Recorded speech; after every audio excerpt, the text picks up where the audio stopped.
Good morning mga ka-sideline. So kaninang umaga, nagising ako sa message ni Ate Marivi. Sabi niya yung daw dumalaga namang malaking-malaki ang tiyan. Sabi ko na nga ba kahapon pa lang sinabi ko na feeling ko manganganak na to, malapit na manganak to. At nanganak nga siya! Hello, bebe! Ay! Hello, ito yung may malaking dede. Hi! Kakapanganak lang nila kaninang umaga.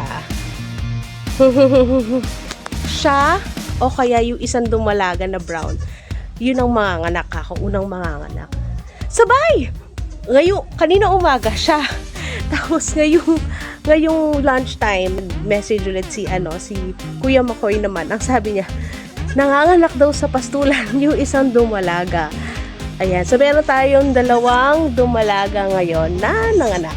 Since dumalaga siya, let's see kung nagpapadede siya. Kasi kung hindi nagpapadede to, malaking problema to, ano?